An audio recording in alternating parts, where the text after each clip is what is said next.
kaji, kita hendak selesaikan dan hendak kita ketengahkan dalam penyelidikan kita. Itu dikatakan permasalahan kajian. Yang kedua, proses yang kedua ialah menyelidik dan mengumpul data. Okay? Menyelidik dan mengumpul data ataupun menjalankan penyelidikan. Sama ada dia adalah kajian lapangan atau kajian perpustakaan, kita mengkaji kitab-kitab, kita mengkaji pemikiran dan sebagainya, dia akan menyelidik dan mengumpul data. Okay? Dan proses yang ketiga adalah menganalisis data. Jadi untuk menganalisis data ini, kita mesti ada metodologi. Itu dikenali sebagai metodologi pendidikan. Okay? Metod, macam mana kita nak menganalisis data ini. Kita jangan anggap data ni kajian lapangan saja, fieldwork research tak. Kajian perpustakaan, kajian hadis, kajian tafsir, kajian akidah sebagainya, dia dapat data-data yang dianalisis. Bagaimana kita nak menganalisis hadis dalam kitab Melayu, umpamanya kitab Jawi. Okay? So apa metod yang kita gunakan, apa teknik yang kita guna. Okay? Dan yang seterusnya, lepas menganalisis, tentulah kita menulis laporan. Okay? Bagaimana kita merangka dan menulis laporan itu. Itu akan biasanya dalam research metodologi akan disampaikan. Yang terakhir adalah menyerah laporan. Dalam menyerah laporan ini maksudnya, apakah teknik-teknik laporan itu menulis dan diserah itu kan. Di sini dalam tahap menyerah laporan ini, dia bukan noktah. Master PhD ni dia ada viva, dia ada pembetulan 3 bulan, 6 bulan, sebulan, 9 bulan, setahun, pemeriksaan semula dan sebagainya. Jadi menyerah laporan ini bukan noktah yang terakhir. Jadi penyelidikan, apakah penyelidikan itu? Penyelidikan itu ialah daripada mengenal pasti masalah sehinggalah kita menyerah laporan yang sebenarnya. Jadi 5 tahap ini adalah tahap yang minima yang perlu kita tempuhi. Okey. Itu saya simpulkan di sini, penyelidikan ini adalah suatu yang baru dan ada masalah yang hendak dikaji, diselesaikan dalam penyelidikan itu.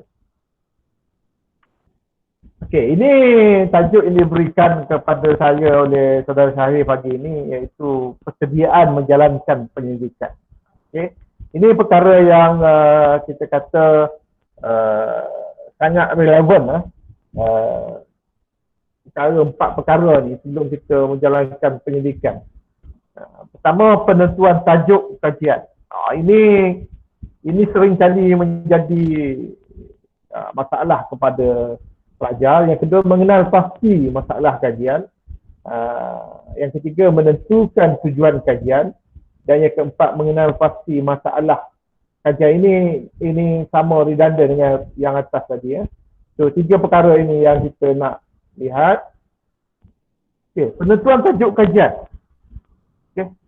Kita dalam pengalaman saya bersama dengan pelajar master dan PhD ini, apabila telah mendaftar master dan PhD ataupun telah habis kursus-kursus, pelajar ni berkobar-kobar jumpa pensyarah, membincangkan tajuk-tajuk, berkobar-kobar macam tak sabar.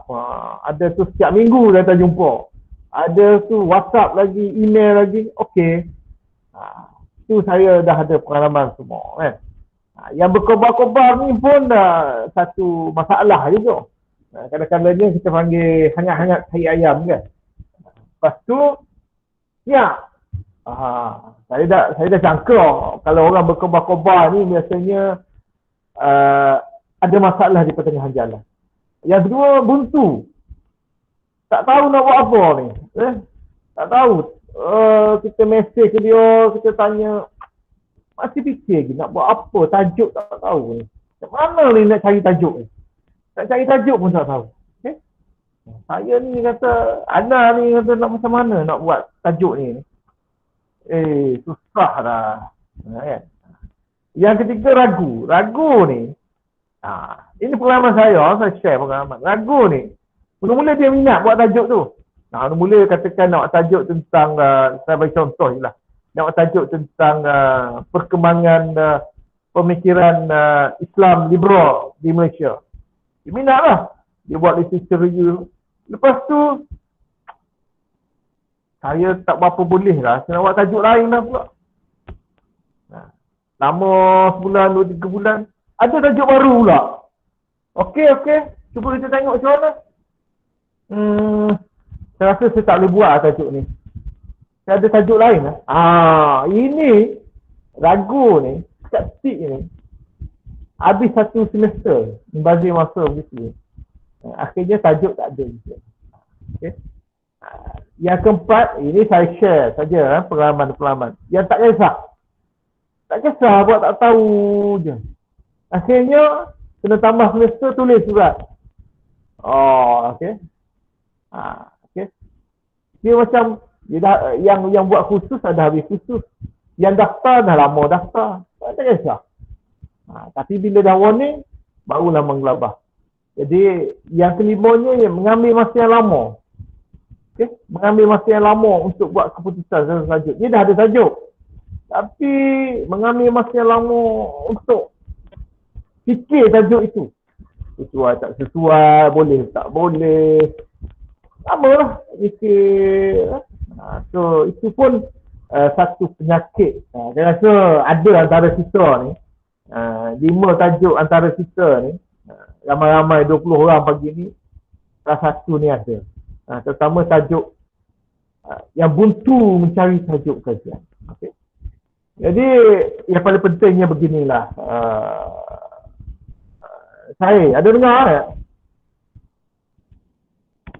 Halo saya?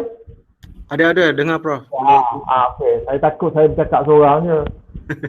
Okey. Kadang-kadang online ni macam tu kan. Okey. Yang paling pentingnya adalah saya cari tajuk yang menyeronokkan kepada kita untuk melakukan pendidikan itu. Okey. Sehari kita tak tengok research kita rasa miss lah, terindu nak tengok, rasa nak belik, rasa nak buka buku, rasa nak buka komputer. So kita cari tajuk yang menyeronokkan kita, yang membahagiakan kita untuk melakukan. Itu yang paling penting. Bukannya yang menyukarkan kita, yang menyusahkan kita dan sebagainya. Okay? Jadi dalam penentuan tajuk ini saya kemukakan sikap-sikap ataupun tindak balas yang biasa dihadapi oleh pelajar-pelajar peringkat master dan PhD. Yang kata PhD ni dia boleh settle dah, tak semestinya. Tajuk dah lulus dalam pembentangan tapi masih tidak dapat melaksanakan. Okey. So bagaimana untuk kita nak menentukan tajuk kajian? Okay. Tajuk kajian ni, yang pertamanya ialah kita buat survey secara umum dahulu. Okey. Nanti saya akan beritahu macam mana nak survey ni. Okey, buat survey secara umum dan kita fikir kenapa kita pilih tajuk ni. Itu soalan yang kita perlu jawab sendiri. Okey, kita buat tajuk ni, kenapa kita pilih tajuk ni? Kenapa? Kenapa buat tajuk ni? Untuk apa sebenarnya? Itu soalan yang pertama. Yang kedua, soalan yang pertama tu kita kena jawab kepada diri kita. Soalan yang kedua ni, kita kena jawab kepada panel, kepada pensyarah dan sebagainya. Apa yang baru pada tajuk atau kajian ini? Apa yang baru? Sebab seperti saya kata tadi, soalan spot kepada pembentangan proposal dan juga pembentangan laporan ialah apa yang baru pada kajian ini? Apa yang baru pada tajuk ini? Itu yang perlu kita bersedia memberi jawapannya. Kalau kita ada 10 jawapan, lagi cantik. Ini takut satu jawapan pun kita tak boleh bagi. Apa yang baru tajuk ni? Mana nak jawab? Siapa yang boleh jawab? Kita sendiri yang boleh jawab. Jadi bagi saya, dalam penentuan tajuk ini, ialah literature review. Jawapan dia di situ. Setengah kursus yang kita pergi ataupun bersyarah bila mengajar kaedah pendidikan ini, mereka meletakkan tajuk literature review ni di dalam penulisan proposal. Itu memang betul. Sebab ia sebahagian daripada proposal. Okay?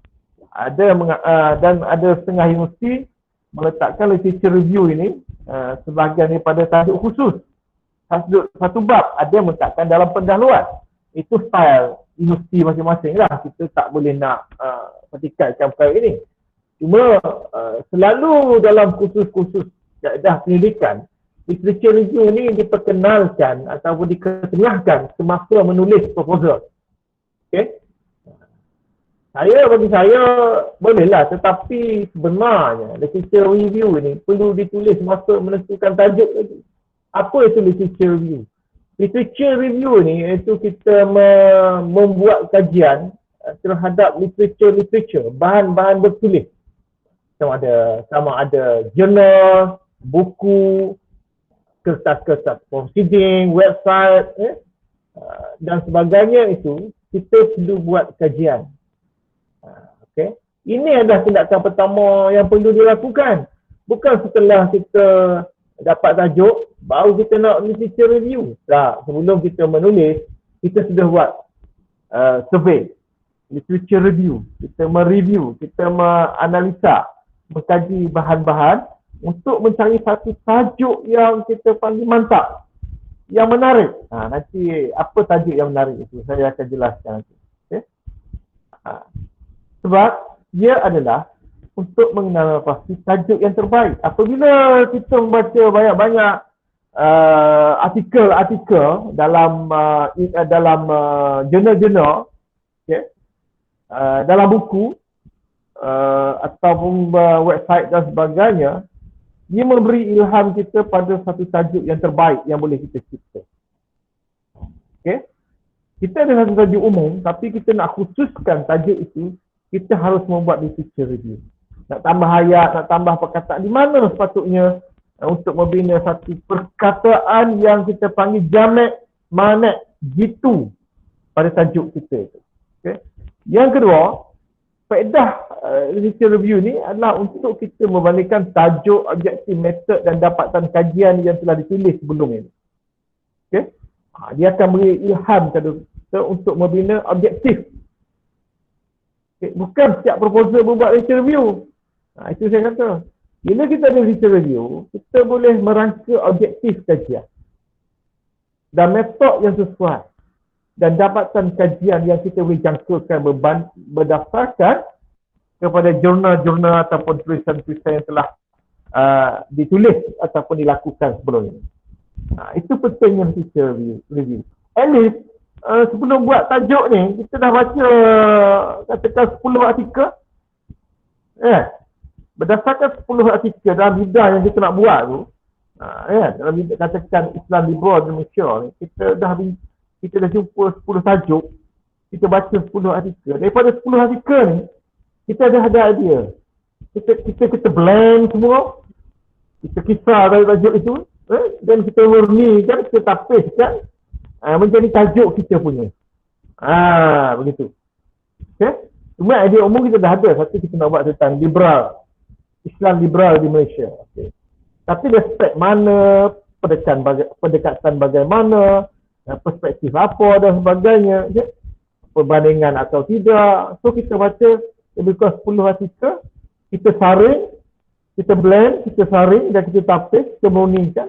Akhirnya keluarlah tajuk yang kita panggil Jamak wal Manak. Yang GT. Ya, untuk kita. Itu pentingnya. Kita membaca beberapa artikel sebelum buat tajuk. Bukan baca tajuk baru baca artikel. Okay? Dan kita mencari masalah metod yang sesuai. Sebab di samping itu, bila kita buat literature review, kita temu sumber-sumber rujukan. Okay? Sumber rujukan yang relevan dengan bidang kita. Dan kita tahu kelemahan dan kelebihan kajian sebelum ni. Okay? Sama ada yang kita nak buat ni, orang dah buat sebelum. Kalau buat, dia buat mengenai apa? Ataupun kelemahan apa tajuk sebelum ni? Ataupun dapatan kajian sebelum ni? Ataupun metod sebelum ni? Dan apa kelebihan dan kelebihan ni? Daripada situ, lahirlah tajuk kita. Tajuk baru yang kita nak buat. Okey? Daripada tajuk umum yang kita pilih itu, survey secara umum, sudah kita pergi deep secara mendalam hal tajuk kita itu secara literature review, barulah kita propose satu tajuk pendidikan kita. Okey. Okey, dah kita dapat tajuk, nanti ada mengenai tajuk mengenai tajuk. Okey, nanti kita pergi tentang tajuk pada ni. Tapi sebelum itu, untuk mengenal pasti masalah kajian. Okey. Okey. Sini ni ini masalah betul ni, bukan permasalahan tau. Okey. Bukan saya kata permasalahan. Permasalahan kita tak belajar ini. Kita belajar masalah aja. Kita bincang hal masalah. Yang pertamanya ialah sebelum saudari meneruskan tajuk itu, okay, saudara-saudari perlu fikir 5 perkara. Pertama, kebolehslaksanaan. Tajuk dah bombastik. Bombastik tajuk, memang hebat. Tapi mengukur baju di badan sendiri. Boleh tak kita nak buat tajuk yang kita pilih? Entah bidang hadis, nak buat tajuk tafsir. Boleh ke tidak? Kan? Itu kebolehslaksanaan. Kena fikir sebelum proceed dengan tajuk kita. Okay? Kita tak ada pengalaman bagaimana nak menjalankan penyelidikan lapangan, tapi kita nak buat. Boleh. Tapi kita kena ukur lah laksanaan kita. Keboleh lakuannya. Itu kita kena tanya diri kita sendiri. Bukannya orang lain yang bertanya. Okay? Itu yang pertama. Boleh tak dengan kepakaran kita, bidang kita, kemahiran yang kita ada, pengetahuan yang kita ada, agak-agaknya tajuk ni kita boleh laksanakan ataupun tidak. Okay. Yang kedua, kedapatan data. Ini availability. Data availability. Ada tak data-data? Tajuk ni memang canggih. Ada tak data-data yang kita nak buat? Ataupun bahan-bahan yang kita nak kaji? Kalau ada 2-3 buku yang kita jumpa, nak buat tajuk apa? Tiba-tiba katakan nak tajuk dialog antara agama di Malaysia. Dekat ni kita hanya jumpa 2 buah buku. Kita nak buat literature review pun tak boleh. Contohnya. Ataupun kita nak kajian mengenai ajaran sesat. Tapi data kita tak ada. Kita tahu cerita, tapi data tak ada. Jadi itu juga harus dikenal pasti oleh kita. Ada tak data? Itu yang penting, literature review. Okay? Setakat ni kita kata hanya ada dua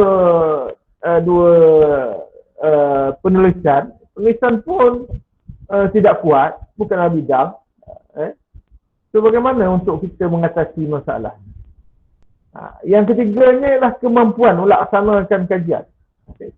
Kemampuan ini berdasarkan maksudnya kita boleh buat, tapi untuk melaksanakan ni kadang-kadang kita ada kelemahan-kelemahan lain.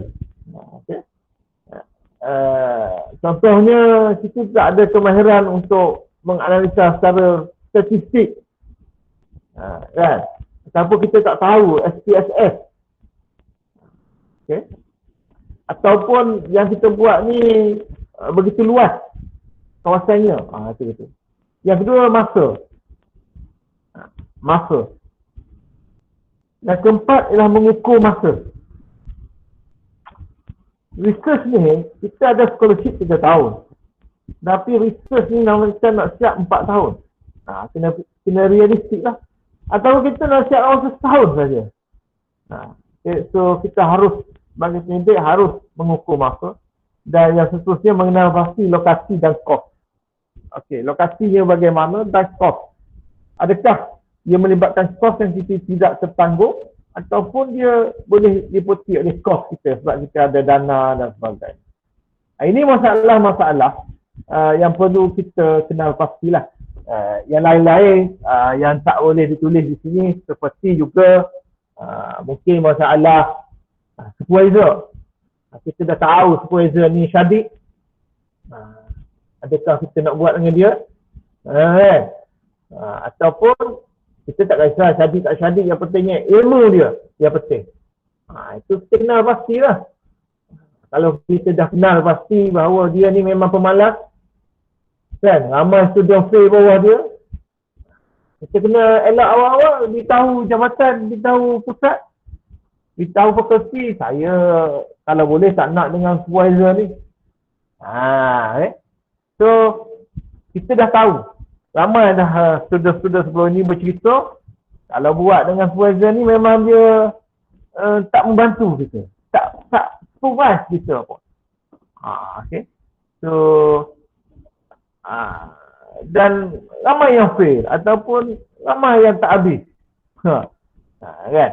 Itu kemahiran masing-masing lah. Okay. So, seterusnya dalam mengatasi masalah ini dia adalah menjangka dapatan. Kita agaknya hasil kajian ini apa yang kita perolehi? Apa yang kita perolehi daripada permasalahan kajian yang kita buat? Okay. Dan juga ke mana hala tuju apabila siap penyidikan ni? Adakah kita nak letak dia di rak-rak saja ataupun kita nak publish, artikel-artikel dalamnya dipublish dan sebagainya, kita terbitkan dalam bentuk buku dan banyak pelajar-pelajar buat master PhD akhirnya hasil kajiannya di almari kan? Tidak di publish untuk tetapan khalayak ramai. Okey, dalam menentukan tujuan kajian ini. Okey. Tujuan kajian. Kita harus faham ada dua. Satu kita panggil tujuan umum. Dalam proposal kita panggil ataupun kita namakannya matlamat kajian. Yang kedua tujuan khusus.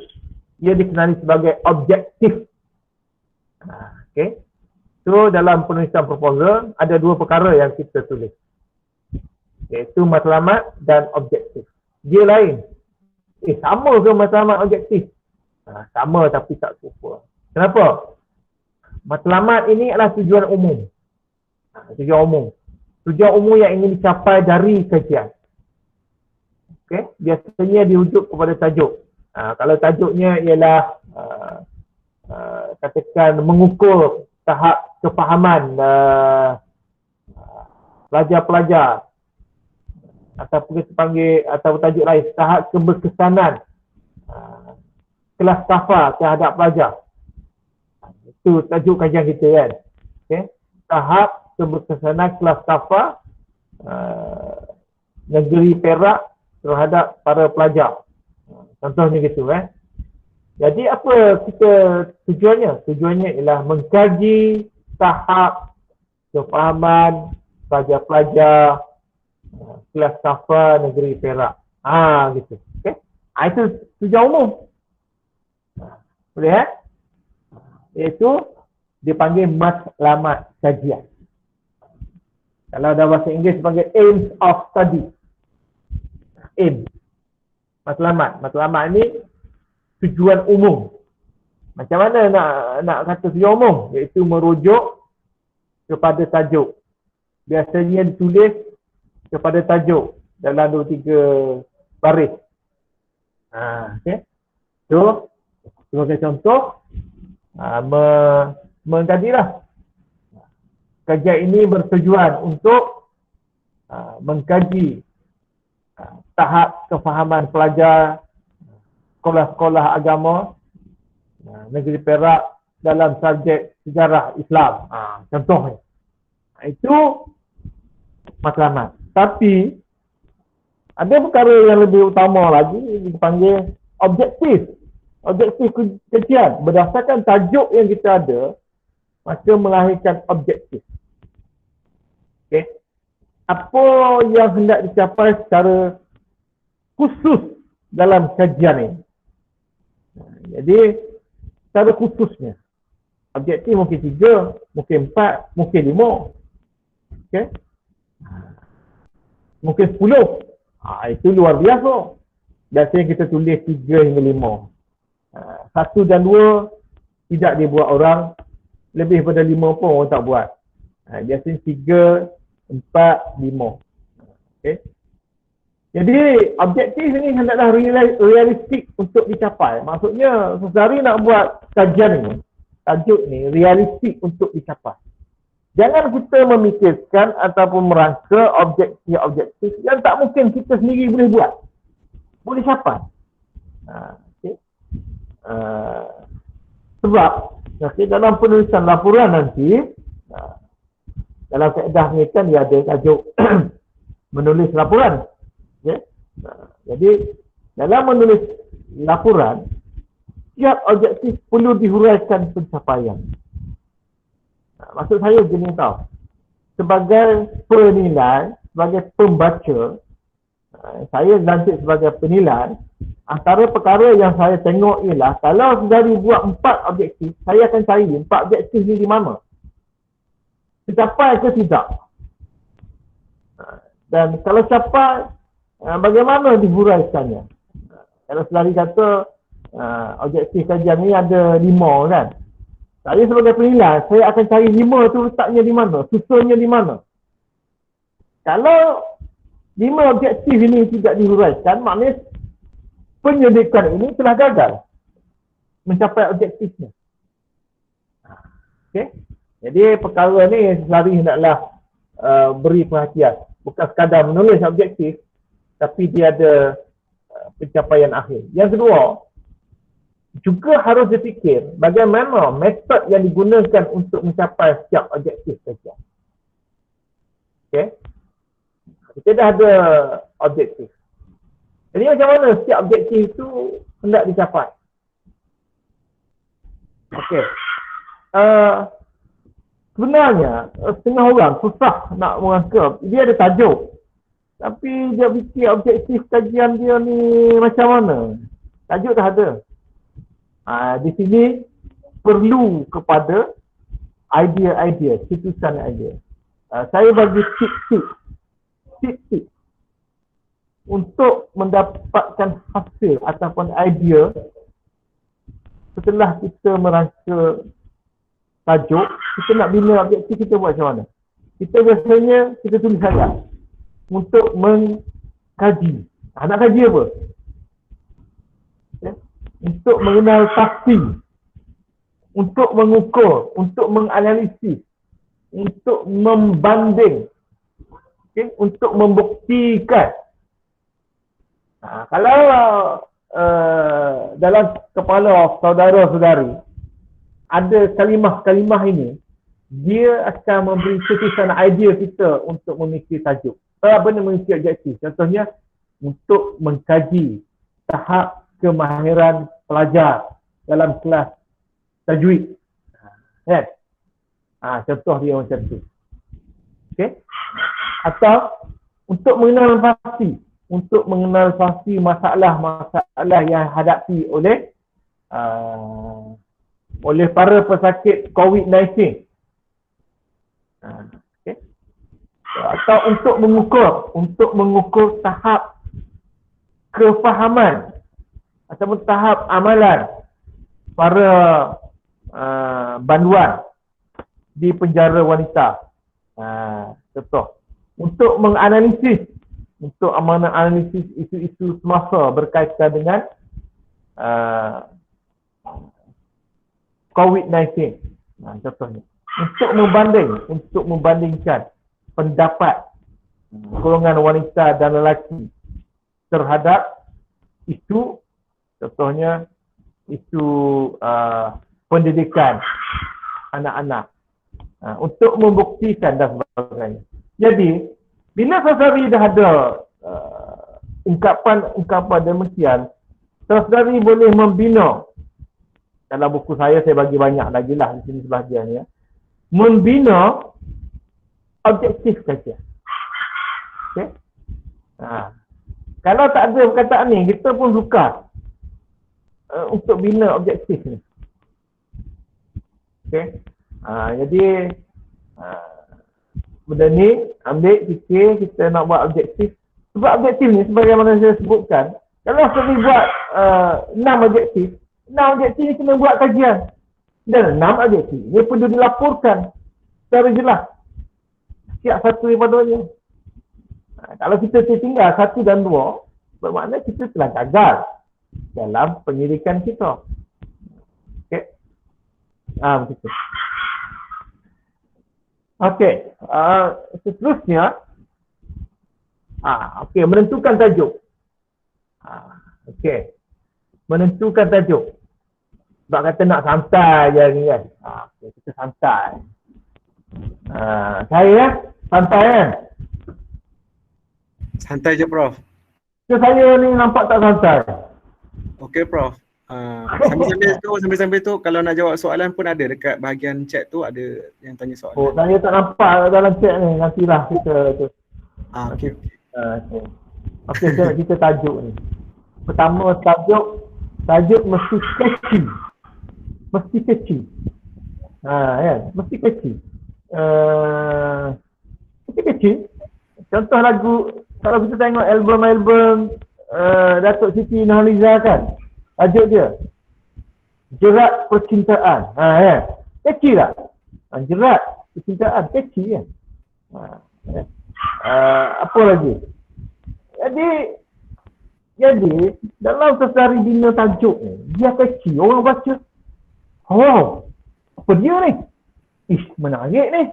Nak baca ni. Catchy. Ini tajuk biasa-biasa. Tajuk biasa-biasa. Tidak catchy. So catchy ni maksudnya apa dia? Memberikan impresi positif. Mendorong pembaca penilai untuk membaca kandungan ataupun membaca tajuk. Lepas tu rasa nak manage. Apa dia masalah kajian? Apa objektif?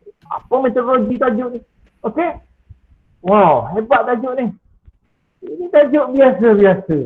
Tajuk macam esei budak tahun 1 masuk universiti. Padahal master dah PhD ni. Kan? So, Sesari harus membina tajuk yang catchy, yang boleh menarik, tangkap orang yang membacanya, orang yang mendengarnya, memberikan impresi positif, mendorong pembaca penilai untuk membaca. Ini tajuk ni tanda dululah. Yang kedua ialah tajuk yang diminati oleh pendidik. Ini yang pun satu penyakit besar bagi pengalaman saya lah ya. Pelajar akan datang, Prof minta tolong pilih satu tajuk. Saya tak ada tajuk ni, dah buntu ni, nak habis satu semester dah. Tajuk tak ada lagi ni. Duit dah bayar. Bila saya bagi tajuk, apa dia akhirnya? Saya tak jadilah buat bidang ni, saya nak tukar bidang lain ya. Apa sebab? Sebab tajuk dia tu bukan diminati oleh dia. Diminati oleh supervisor. Ataupun tajuk itu dicadangkan oleh kawan dia. Dia tak minat.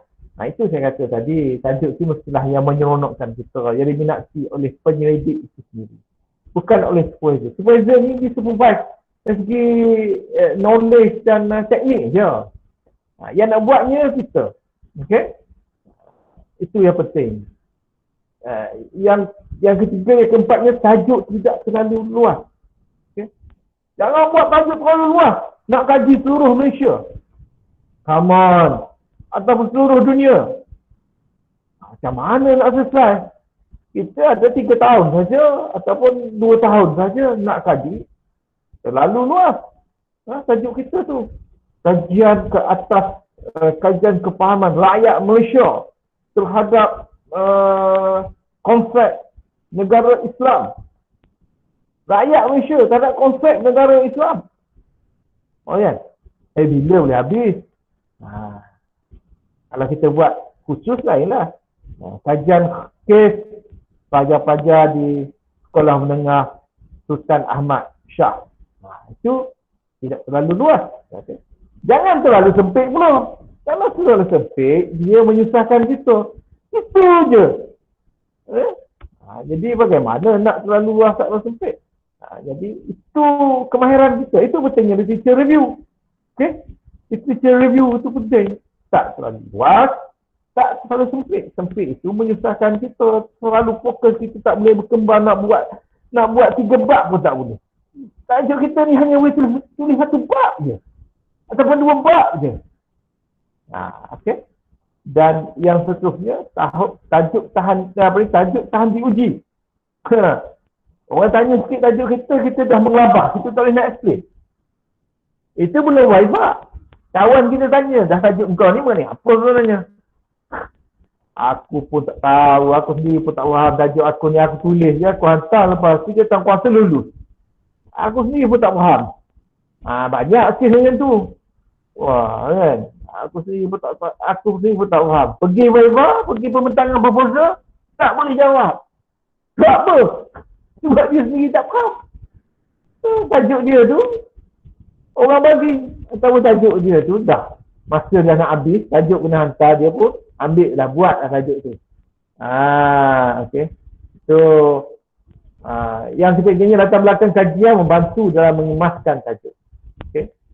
Sebenarnya tajuk kajian ni, walaupun telah dilulus kan, tajuk yang terakhirnya ialah kita kemaskan tajuk tu.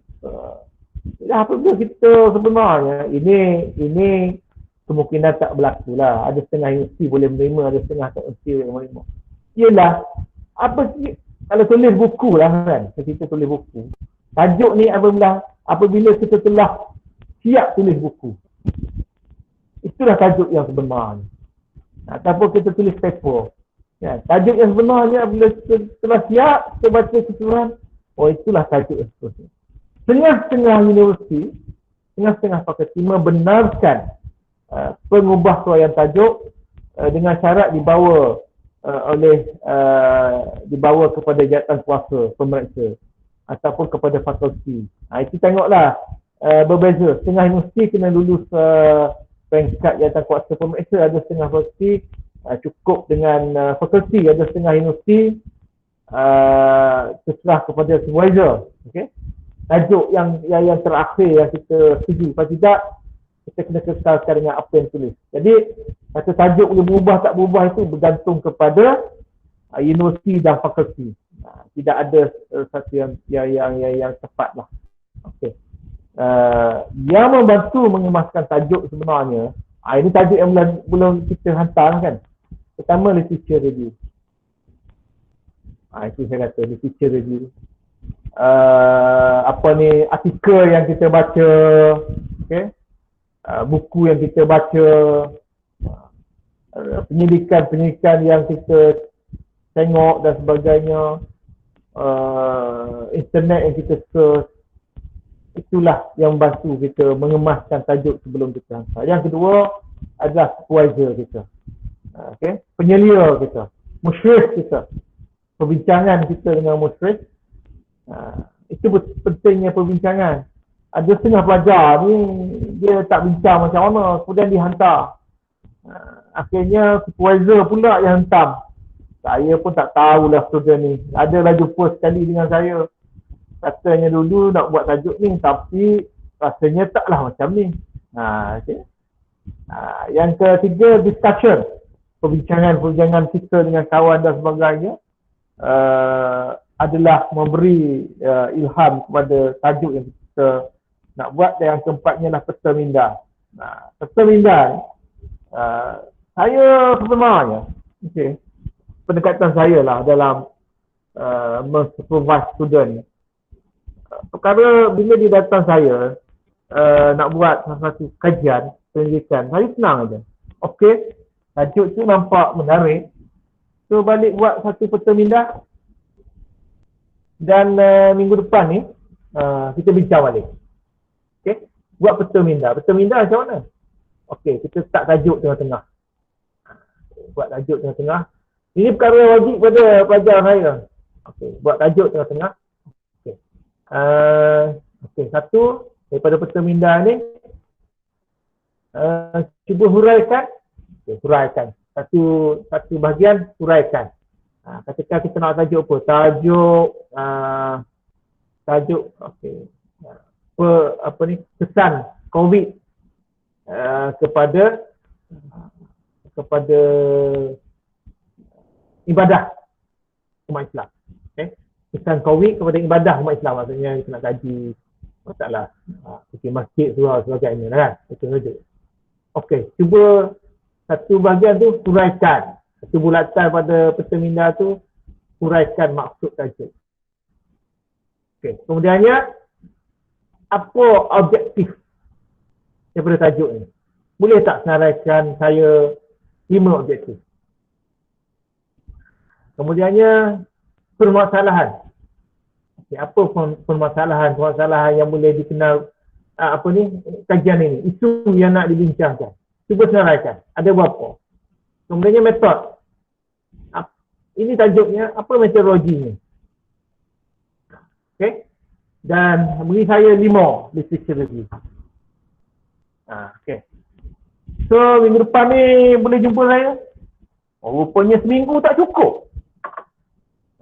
Okey, ada WhatsApp. Seminggu lagi boleh Prof. Sebab saya literature review ni tak jumpa lagi. Baru ada 2 baru. Prof tak 5, saya kena cari 3 lagi. Metodologi pun saya masih tak nampak lagi ni. Kaedah saya nak buat tajuk ni. Okay. Sebab tu, peta minda ni penting. Sama ada kita master atau PhD atau BA, pendekatan yang utama ialah apabila nak buat pendidikan, buat peta minda. Peta minda yang kita rangka sendiri, satu page, letak di tengah-tengah tu tajuk dan huraian tajuk. Okey. Huraian tajuk kita, kalau kita boleh hurai dan kita boleh beranak lagi satu huraian tu, kita buat ABCD pula kan. Objektif kita boleh buat 5 objektif permasalahan, kita tengok isu-isu nak dibincangkan. Metodologi kita jelas, literature review kita ada 5 yang berkaitan sangat besar dengannya. So kita boleh proceed dengan tajuk ni. Itu. Tapi kalau sehari buat satu halaman peta minda pun tak boleh buat, macam mana nak tulis 100 muka surat? Satu halaman bukan guna ayat apa pun, peta minda saja pun tak boleh nak buat. Okay, so jangan harap sehari boleh tulis 80 halaman, 100 halaman. Nak tulis PhD, kalau satu muka surat sehari tak boleh buat. Dan peta minda kita ni, ia adalah panduan asas kepada kita daripada awal bermulanya penyerahan tajuk penyelidikan ialah kita sampai ke serah titik. Di mana selepas sistem minda ini kita boleh kembangkan lagi. Kita boleh besarkan lagi metodologi. Okey, temu bual. Kita pecah pula temu bual kepada beberapa bentuk dengan peta minda kita ni, berdasarkan tajuk kita ni. Objektif kita ni, kita boleh rangka pula objektif satu ni yang nak guna metod apa. Okey? Kita boleh lagi. Literature review kita boleh kembangkan lagi literature review. Mana peta minda saja. Tak selamat. Ini saya bagi rahsia lah, bagi tips. Dan tips ini saya berikan dengan tidak kedekutnya kepada pajar-pajar saya.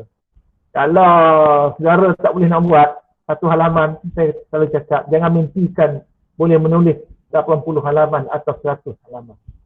Okay? Itu penting peta minda.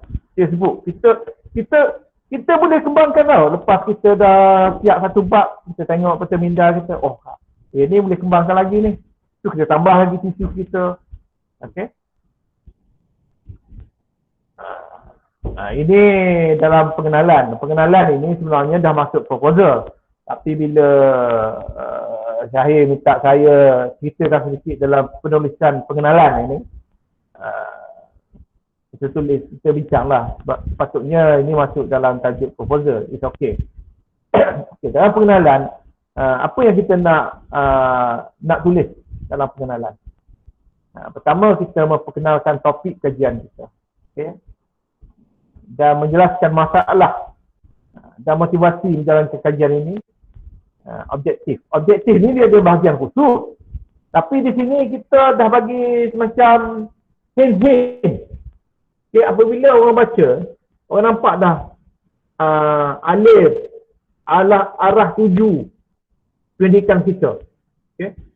Objektif. Bukan objektif yang objektif dalam bab tajuk objektif, tapi dalam pengenalan ini kita dah seperti saya katakan memberi hint-hint yang awal tentang tujuan pendidikan kita dan juga outline pendidikan ini. Okay. Seterusnya saya pergikan bagaimana menulis pengenalan biasanya. Okay. Pertamanya umum kepada khusus. Jangan terbalik khusus kepada umum. Maksudnya kita bincang isu-isu yang besar kepada isu-isu yang kecil. Bincangkan isu-isu yang umum, kita bawa fenomena umum kepada fenomena khusus ataupun lama kepada baru. Itu cara menulis pengenalan. So ini ada step dia. Ada step dia. Di sini pun kalau tak ada idea, Saudari boleh buat peta minda. Nak tulis apa dalam pengenalan. Kita buat satu sub peta minda dalam pengenalan ini. Apa yang kita nak tulis. Kan? Nak perkenalkan topik tu, kita nak kenal macam mana. Okay. Highlight isu semasa. Lepas kita buat satu pengenalan umum, kita kena highlight isu semasa untuk mencari gap. Ini kata gap of research. Boleh ke tafsir ke hadis ke kajian kitab lama nak kait isu semasa? Kenapa tidak? Kalau saudari ada literature yang kuat, saudari boleh kaitkan dengan isu semasa dalam kajian itu. Kemudian kita sandarkan kepada dapatan-dapatan data. Ini kalau kajian lapangan lagilah kena tonjolkan. Dapatan-dapatan data semasa untuk menyokong ataupun membawa kita punya research ke depan. Kemudian kita timbulkan masalah ataupun persoalan kajian dalam penyelidikan kita. Oleh itu, akhir sekali dalam pengenalan ini, kita highlightkan kenapa penyelidikan ini perlu dijalankan. Setelah kita timbulkan masalah, data-data yang ada, isi-isi yang ada, akhirnya kita highlightkan kenapa penyelidikan ini perlu dilaksanakan, dilakukan. Dan apa implikasinya jika penyelidikan ini tidak dijalankan. Gitu. Jadi orang baca, penting penyelidikan ini. Kalau tak buat rugi ni. Kalau tak baca rugi ni. Ini kena baca ni. Ini kena buat research ni. Okey. So itulah saja saya rasa dah 1 jam ni. Kita buka jadi saya nak simpulkan sedikit pada hari ini ialah apa yang telah kita belajar ialah kita kongsi bersama adalah tentang penentuan tajuk, menginovasi masalah dan juga bagaimana menulis pengenalan ini sewajarnya masuk dalam tajuk penulisan proposal, tapi tak apa, sebagai kita panggil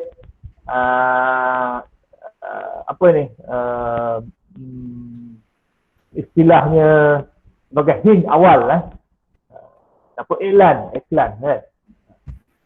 Okey, sekian, terima kasih. Terima kasih. Kalau ada soalan kita pergi ke screen. Baik, terima kasih Prof. Madya, Dr. Ahmad Sunawari Long di atas pembentangan. Sekarang kita masuk ke sesi Q&A ya, Prof? Boleh. Okey, kita masuk Q&A. Kalau ada soalan, kita nak buka secara direct ke ataupun di ruangan chat, Prof? Boleh je, ruangan chat entah baca. Okey, okey, kalau ada soalan boleh tanya direct kepada Prof ataupun kalau segan boleh chat saja, tulis di ruangan chat sini. Ada beberapa soalan, saya bacakanlah. Okey. Soalan pertama daripada saudara Helmi, dia kata ada literature review, ada HAT atau sebanyak mungkin yang ditemui. Maksudnya mungkin dia nak tanya tentang HAT literature review. Ada HAT tak? Literature review ni tak ada HAT. Lagi banyak lagi baik, tapi hendaklah relevan. Jangan kita buat literature review yang tidak relevan dengan research. Ingat, menulis literature review ini ada tajuk khusus literature review, patutnya 2 jam. Baru sedap bincang tajuk literature review. Tapi secara umumnya cakap, buat literature review, tulis literature review adalah berkaitan dengan perkara yang kita nak kaji. Jangan kita buat literature review perkara yang remeh-temeh, yang tidak fokus kepada kajian kita. Sebab kita tujuan literature review ni adalah untuk fokus pada bidang kita. Dan cara menulis literature review secara umum saya cakap ialah apa dia? Apa maksud review? Itu penting. Review ni maksudnya kalau pernah tengok filem review, maknanya dia kritik filem. Okay? Book review, dia kritik buku itu. So kritik ini dia ada dua perkara. Satu memuji, yang kedua mengeji. Tapi kita tak banyak mengeji lah. Kita tengok yang positif, yang negatif dalam sesuatu tulisan itu. Okay? Katakan buku A ni kelebihannya datanya cukup apa semua, tapi kekurangan buku ini ialah tidak ada rujukan. Contohnya. Okay? So dalam literature review, tiap literature yang saya baca tu bukannya sekadar buat ringkasan. Ringkasan tu mestilah. Okay? Tapi perlu review apa kelebihan dan kekurangan literature ni supaya ia menjadi asas kepada kita untuk buat lawan literature kita nanti. Okay? Itu gap tu. Itu yang jumpa gap. Tulisan sebelum ni tak ada dia guna kaedah temu bual. Tulisan sebelum ni dah buat lajuk kita lebih kurang je. Tapi dia guna kaedah lain. Gapnya ialah yang kita nak buat ni adalah temu bual. Itu faedah literature review. Di samping nak tahu objektif, metod dan sebagainya. Okey, soalan kedua. Okey, soalan kedua daripada Ustazah Mumtazah. Bagaimana nak menentukan jamek dengan manik tajuk tu, Prof? Okey, tajuk jamek dan manik. Itu yang paling kita panggil apa dia? Sukar juga kan? Tajuk jamek dan manik ni, sepatutnya tajuk kita ni satu saya kata catchy. Okey. Yang kedua, tajuk kita itu memasukkan objektif di dalamnya. Dan juga memasukkan metod di dalamnya. Okey. Objektif yang kita nak buat, metod yang kita guna terangkum dalam tajuk. Kemahiran tu susah nak ajar tu, tapi bila kita baca tajuk, kita faham dah. Tiga perkara yang ada biasanya. Okay? Permasalahan, objektif, metod. Ada dalam tajuk tu. Bila orang baca tajuk, orang tahu dah. Dia mengenai apa itu permasalahan lah. Okay? Objektif. Objektif ni maknanya dia nak buat mengenai apa. Okay? Untuk mencapai apa. Dan metod. Tahu dah tajuk dia tu menggunakan pendekatan apa. Kalau boleh bina tajuk seperti itu, itu jamek wal manik. Right? Itu penting literature review. Okey? Okey, Prof. Ada lagi, Prof? Soalan ketiga daripada Ustaz Syahriman. Dia kata, jika ada pencanggahan idea antara student dengan penyelia, mana perlu diutamakan?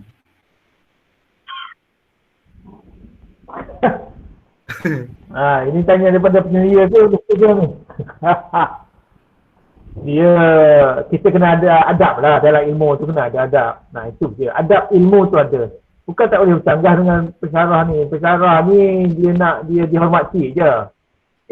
Apa yang dia sampaikan tak mestinya betul.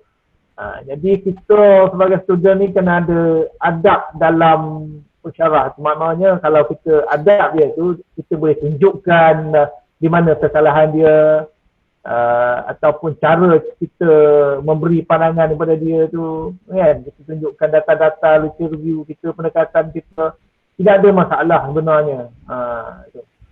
Yang pentingnya kita rajin selalu jumpa supervisor ni.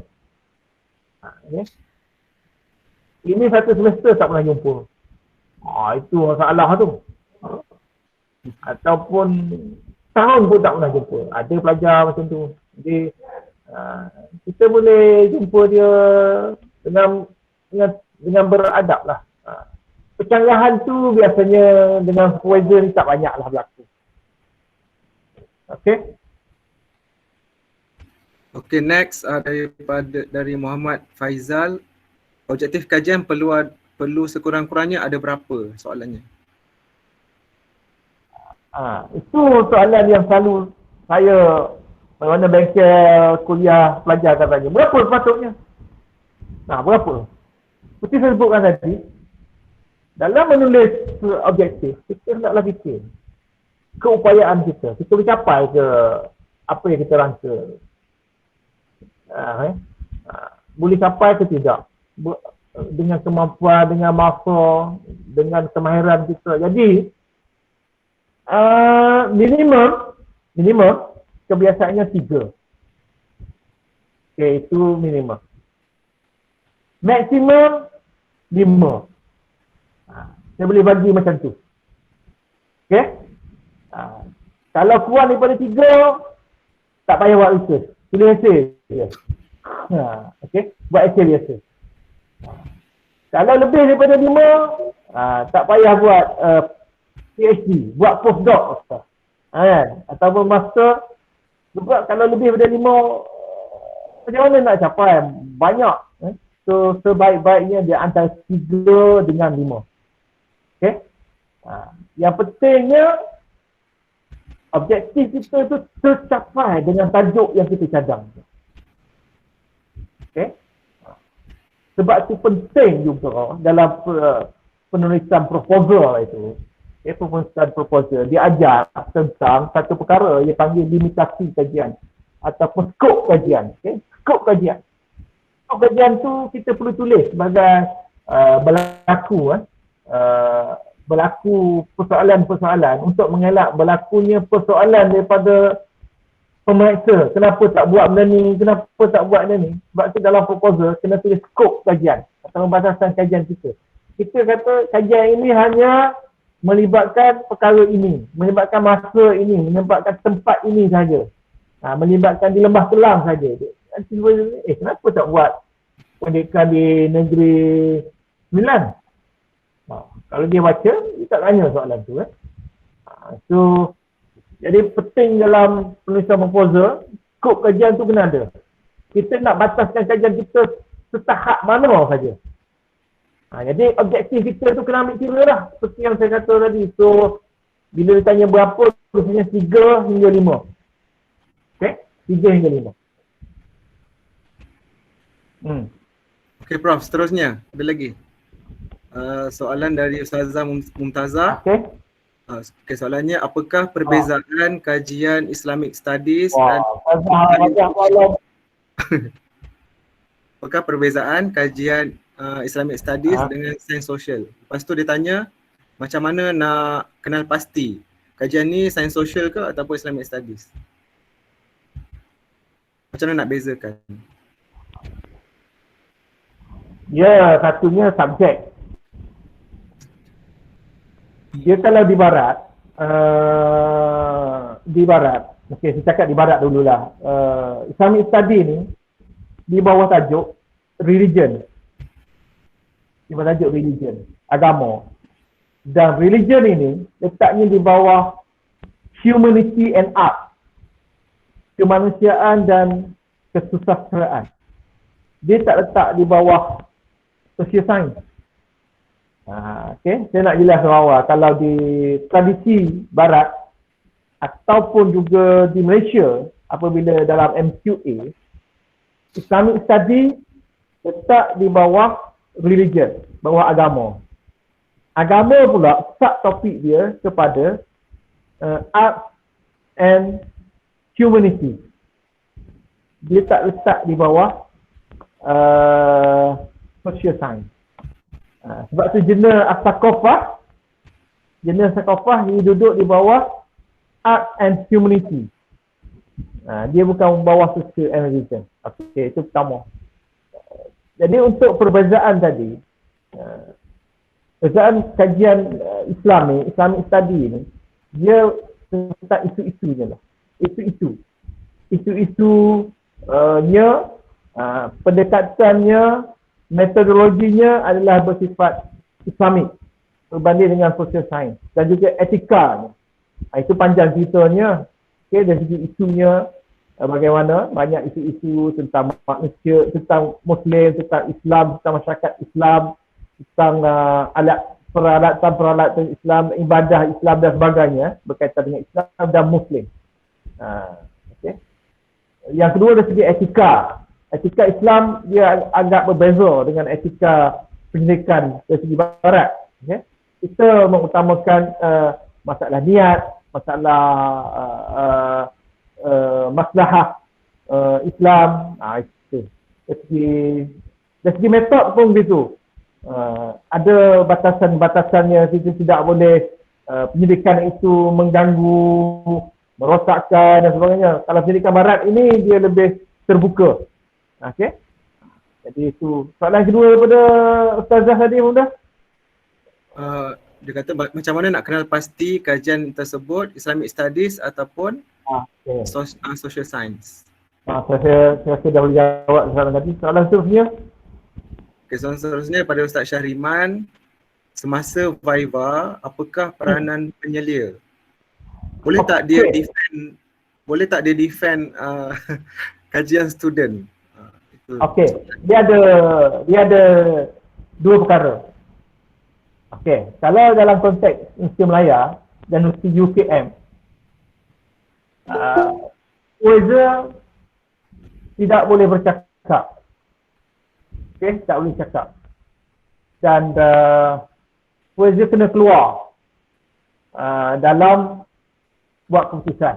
Masa buat keputusan. Masa pembentangan, supervisor tidak boleh berkata apa dua sekalipun. Angguk pun tak boleh. Siap je. Okay? Dia sekadar mendengar. Kalau dia tak hadir pun tak apa. Tidak menjadi satu kesalahan di UKM dan Universiti Melaya. Saya tak tahu di UFSI macam mana. Okay. UFSI macam mana? Okay.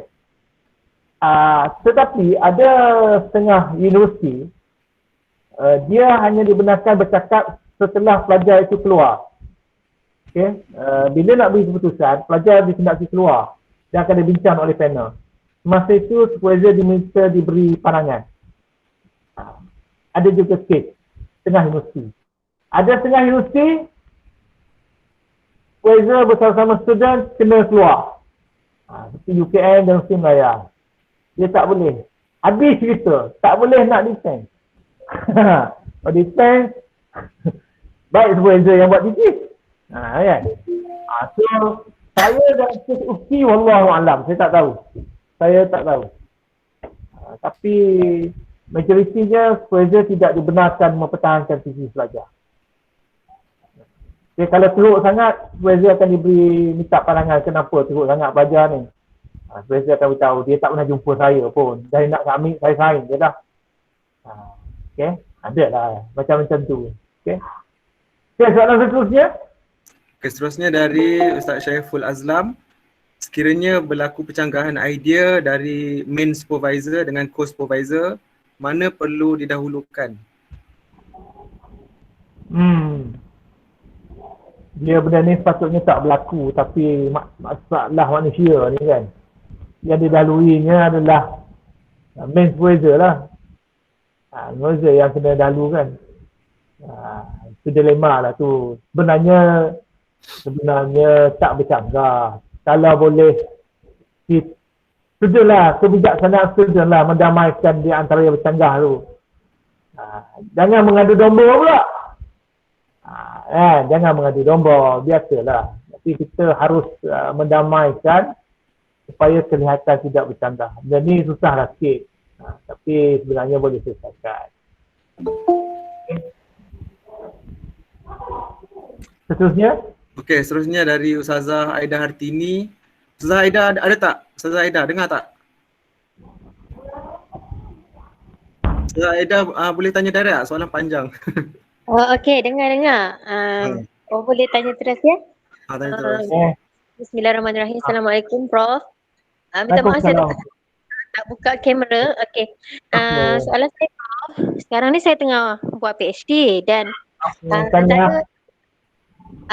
objektif terakhir saya adalah untuk membina kerangka konsep. Tapi sama nak guna term apa, tapi saya punya kiranya keinginan lah untuk objektif saya ni last kali, saya akan membina satu kerangka hasil daripada data yang saya dapat daripada soal selidik dan juga temu bual.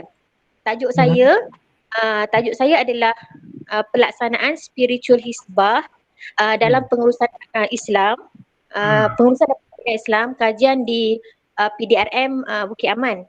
Dan kiranya secara umum saya punya kajian ni adalah untuk mendapatkan sama ada wujud tak pengamalan spiritual hisbah ni dalam kalangan depa, dan apakah, kalau ada, apakah maksudnya amalan yang diorang buat lah bertepatan dengan saya punya tahapan yang saya dah tetapkan. Jadi berapa yang saya akan dapat tu nanti, saya akan bina satu kerangka spiritual hisbah. Macam contoh dalam soal selidik contohlah, satu tahap spiritual hisbah tahap pertama adalah contoh musyaratah. Jadi soal selidik adalah berkaitan dengan itulah, sama ada mereka ada mengamal tak musyaratah, ada tak menetapkan niat sebelum melakukan kerja dan sebagainya, apakah pendekatan yang sesuai, contoh untuk menetapkan syarat pada diri mereka berdoa, ada solat dan sebagainya. So hasil dapatan tu saya akan buat apakah maksudnya metod yang mereka selalu gunakan. Contoh yang pertama, okey, yang paling banyak adalah doa. Yang kedua ni, so saya buat satu kerangka. Adakah itu bertepatan dengan kajian PhD? Sebab SB saya kata, saya fahamlah kalau kita nak buat satu model, dia perlu disahkan kan doktor. Tapi saya punya kajian ni, saya punya kerangka ni saya tak sahkan. Ia merupakan cadangan kerangka daripada saya, hasil daripada dapatan soal sidik dan temu bual. Okey, itu saya tak faham. Saya tak tahu doktor faham ke tak? Prof faham tak? Saya faham. Okey, saya faham. Pertama tahniah buat PhD. Kata orang buat PhD ni dah boleh panggil doktor dah sebenarnya. Lambat atau cepat saja. Okey. Di bahagian counselling kan, Bukit Aman. Bagian baka. Saya tak fokus pada baka. Baka saya ambil juga. Baka adalah saya punya responden temu bual. Dan juga ketua, kiranya pegawai kanan semua adalah temu bual. Saya ambil temu bual, saya adalah ketua daripada setiap jabatan di PDRM Bukit Aman dan juga baka. Soal selidik adalah secara rawak daripada pegawai-pegawai awam di situlah. Okey. So dia begini, dalam proposal ni, dalam penulisan proposal, kita seharusnya telah membina kerangka konsep. Itu saya pun sedang bertanya juga ni. Dalam proposal, kita kena buat kerangka konsep ataupun theoretical framework ataupun conceptual framework. Kita kena bina kerangka konsep, terutama peringkat PhD. Okay? So, untuk menulis kerangka konsep ni, kena baca banyak sikit lah. Okay? Konsep yang kita nak bina dan kerangkanya bagaimana. Dan teori-teori yang kita nak guna dalam research kita. Itu biasanya kita buat kerangka konsep. Kerangka konsep ni adalah peringkat menulis proposal. Okay? Bagaimana kita nak apply kerangka konsep yang kita bina ke dalam research kita. Apabila peringkat akhir tadi, itu bukan bagi saya lah, okay? Mungkin different lecture, different school of thought. Okay? Bagi saya, apabila telah objektif ni, dia dah menjadi membina model. Dia tidak lagi membina kerangka konsep. Bagi saya lah, mungkin salah tanggapan saya ni. Kerangka konsep ni dibina semasa menulis proposal. Kita bina di situ. Kita bina, dia kerangka konsep ni kita bina macam dalam bentuk peta minda. Tapi konseptual perbincangan kita. Jadi apa yang perlu saudari lakukan ialah membaca how to write conceptual framework. Lepas tu tengok conceptual framework orang yang dah bina dalam bidang ni, mungkin counseling ke, psikologi ke, spiritual development ke. Tengok ni bina kerangka konsep macam mana. Yang tu kita nak apply dalam research ni. Dan bila dah hasil kajian apa semua tu, saya rasa bukan lagi kerangka konsep, dia sudah menjadi model. Bagi pandangan Prof, maaf saya ni, maafkan kawan lain lah kalau mengambil masa kan. Saya faham yang tentang kerangka konsep tu, dan saya memang ada kerangka konsep lah di bahagian proposal. Okey. Dan cuma itulah yang saya nak tanya Prof tu yang akhir, sebab saya nak tanya adakah bila kita buat tesis PhD, kita punya hasil dapatan adalah membina kerangka model, adakah kerangka model itu perlu disahkan oleh pakar? Sebab saya itu yang saya ni sebab yang kiranya saya punya perlu disahkan tak kerangka model saya tu. Sedangkan saya punya PhD, saya punya cadangan saya, objektif saya adalah membina kerangka model saya ni kalau kerangka model lah, dia hanya cadangan. Kalau cadangan, kalau saya rasa tidak perlu disahkan sebab itu hasil pada kajian. Kecuali nanti nak buat keluar dan nak apply nanti, satu research lain perlu disahkan. Oh, okey, faham. Faham. Jabatan kajian kita tak perlu sahkan, cukup daripada bimbingan daripada penyedia. Biasanya begitu. Tapi kalau kita nak apply ataupun kita nak research lain, nak jadikan research satu model untuk di-apply, kan? Itu kita perlu pengesahan pakar lah. Biasanya begitu. Okey. Terima kasih banyak Prof. Terima kasih banyak. Okey Prof, kita ada soalan lagi, tapi sebelum tu boleh tak kalau Prof jelaskan lebih lanjut tentang conceptual framework dengan theoretical framework. Lepas tu di UKM macam mana? Adakah wajib untuk setiap tesis master dengan PhD ada ataupun tak diwajibkan? Sebenarnya tak tengoklah, kalau saya yang menilai proposal saya wajibkan. Kalau orang lain kadang-kadang tak wajibkan. Kemudian tengok nature research juga, tengok research. Adakah research tu dia perlu teori, perlu konsep, itu perlu diwajibkan lah. Tapi ada research yang kita kata tak perlu pun ada. Jadi susah nak cakap perlu ada. Benda tu tidak semestinya. Tengok kepada keperluan proposal dan research itu. Tapi sebaik-baiknya kalau research itu melibatkan teori-teori, bukan teori maksudnya teori itu sangat besar, dia ada konsep-konsep. Dia macam ni.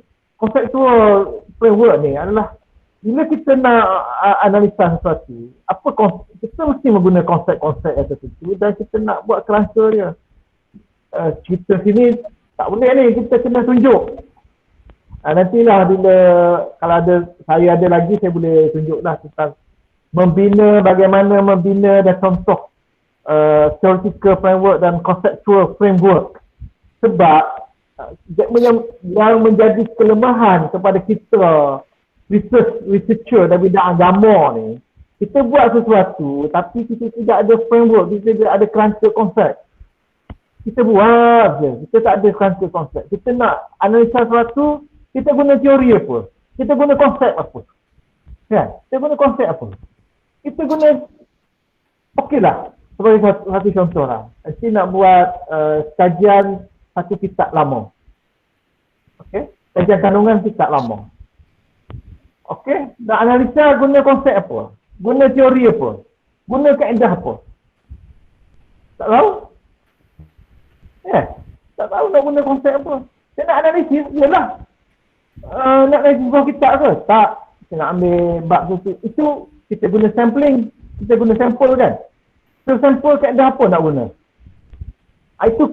Itu sebabnya menyebabkan orang kata, alah research ustaz ni itu aja, metod tak kuat. Betul lah, sebab kita tak ada konsep metodologi kita tak kuat. So setiap dalam metodologi, kalau kita nak analisa, kita kena cerita lah. Analisa, kita nak analisa kitab, kita nak guna kaedah apa, nak guna teori apa, nak guna pendekatan apa, pendekatan ni pernah digunakan oleh siapa, tapi kita nak ubah tuai sedikit sebanyak, ada huraian metodologi. Begitu. Barulah kita faham. Ini huraian analisis kandungan. Okey, saya faham analisis kandungan.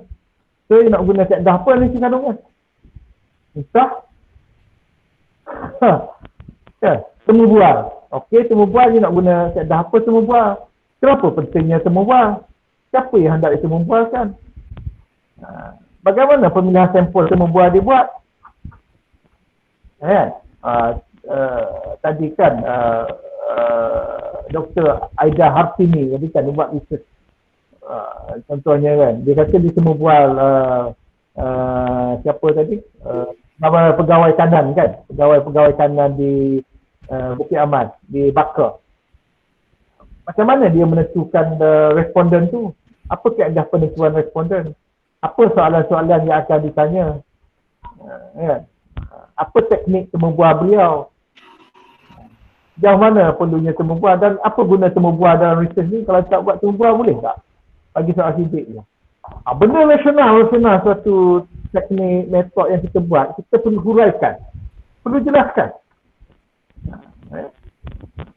Okey, soalan seterusnya. Okey, maksudnya lepas ni kita kena jemput Prof lagi lah untuk jemput lah dulu. Awal yang sama nanti boring. Okey, Dia panggil lagi. Soalan okey dari Ustaz Hashim. Dia tanya, sekiranya proposal sudah dibina dan lulus, bolehkah kita melangkah bab 3? Maksudnya dia nak terus bab 3. Langkah bab 2. Boleh Dia tak? gini. Saya tak tahu bab 2 bab apa di UPI. Kalau di UKM ni ada 2 jenis.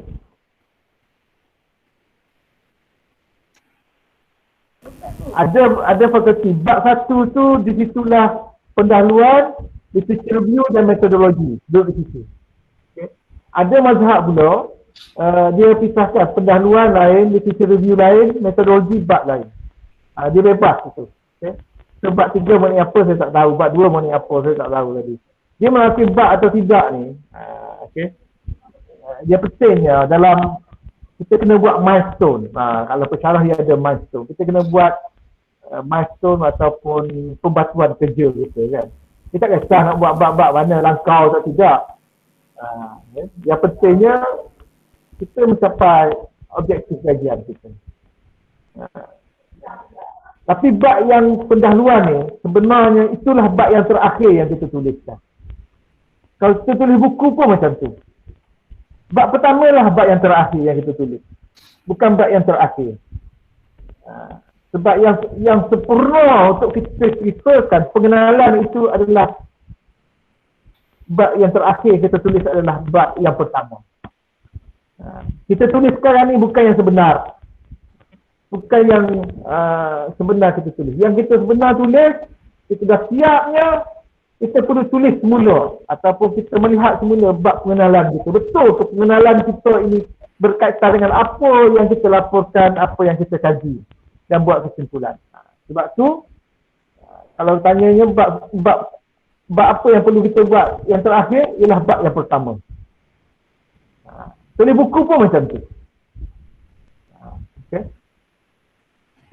Lagi? Okey bro, seterusnya tadi Ustaz Ustaz Syed ke ada soalan nak tanya ke? Tu. Boleh tanya? Ya, saya tanya satu Prof. Kalau kita buat tahqiq, tahqiq manuskrip, metod tahqiq itu hendak dimasukkan dalam metodologi penulisan ke? Masa buat proposal. Ya. Terima kasih. Ya, betul. Betul. Metod tahqiq ni jangan cerita tahqiq je. Ini saya selalu tengok bila bertanya pelajar ni. Okay. Bila sebut tahqiq. Kita metod tahqiq tu macam mana? Nak guna pendekatan siapa? Nak guna kaedah apa?